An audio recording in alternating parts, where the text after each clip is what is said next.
It's Laura Eubanks of Design for Serenity with your succulent tip of the day.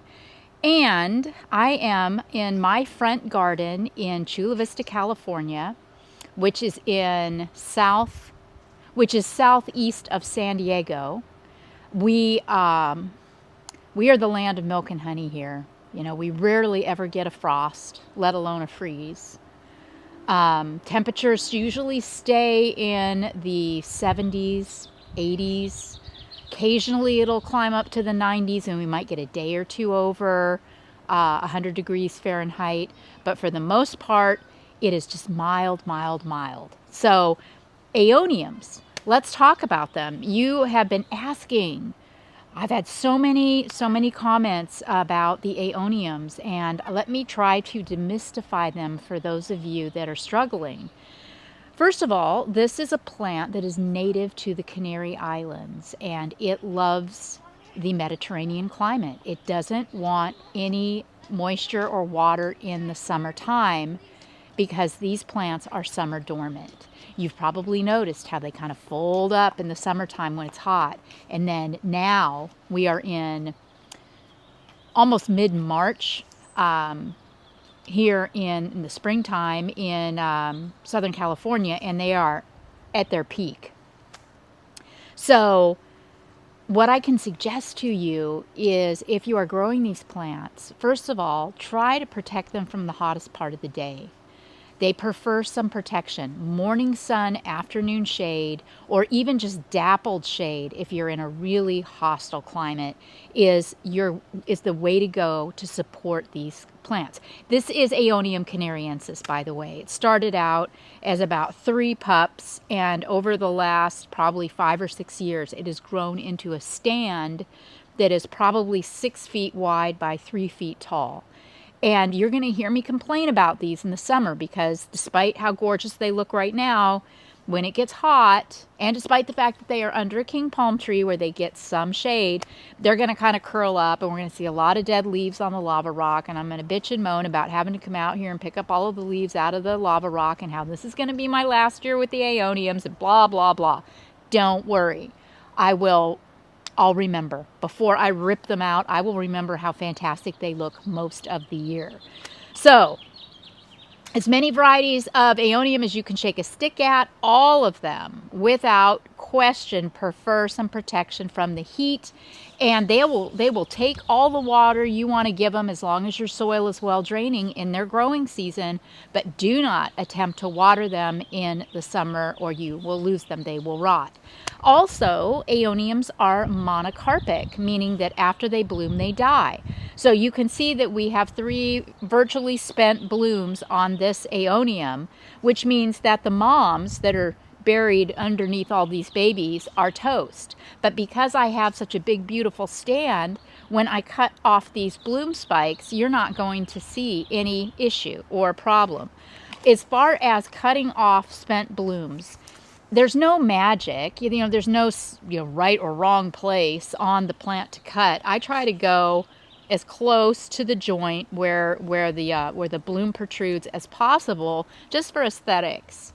But since this is such a great, big, beautiful stand, I'm just going to go visually below grade there and cut these off. See? So you can't see where I have made the cut. Now, in the summer, when these go dormant, or when the tide goes out, you could say, you're going to see where I made the cuts and I'll have to make some adjustments. But for now, I'm not worried about it because you really can't see it. There we go. Fixed it. Now, will anything come of this? No, nothing will come of this. To the best of my knowledge, this is completely irredeemable once it is spent, so I just discard the bloom spikes. I leave them until they're done so that the bees can enjoy them for as long as possible. But you do you. All right, so do I fertilize the Aeoniums? No. You can if you want. I don't have to here in San Diego for obvious reasons. How often do I water these?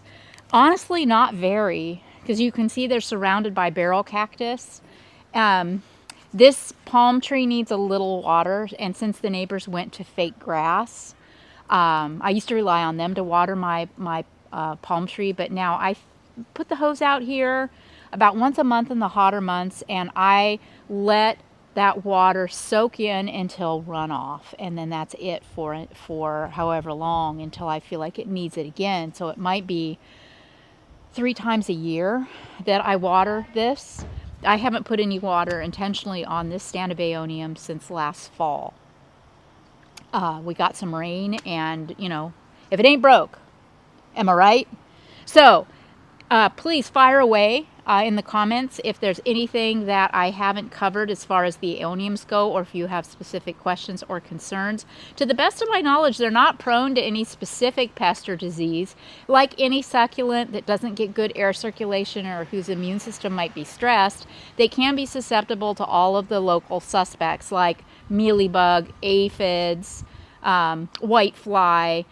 I use a systemic on my plants prophylactically to keep the bugs and the diseases away.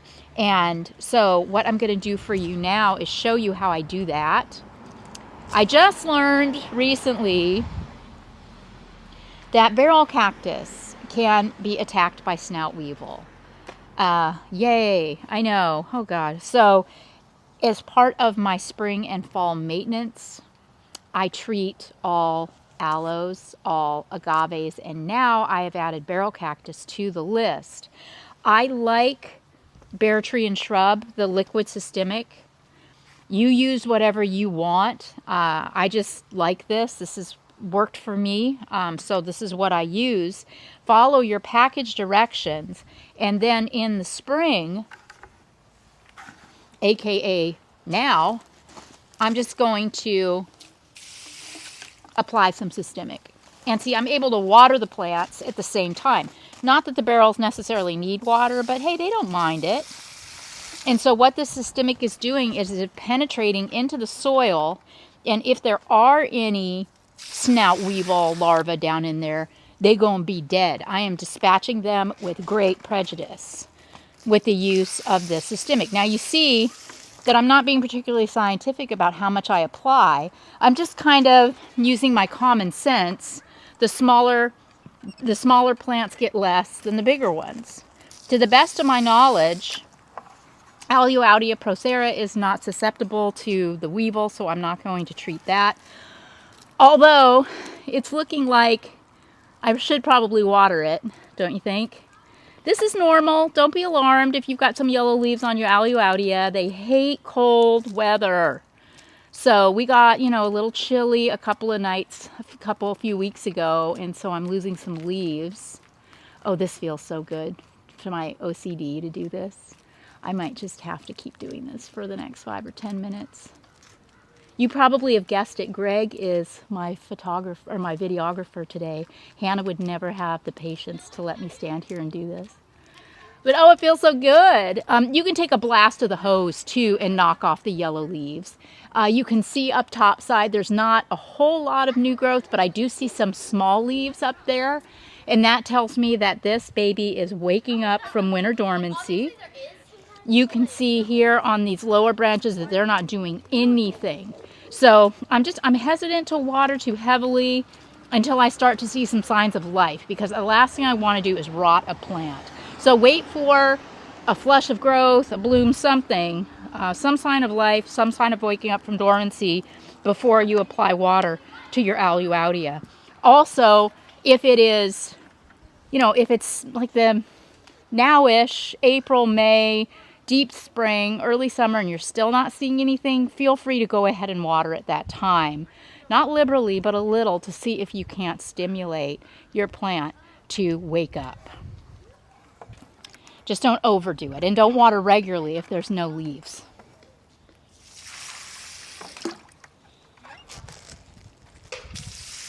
This is one of the most satisfying things that you will do.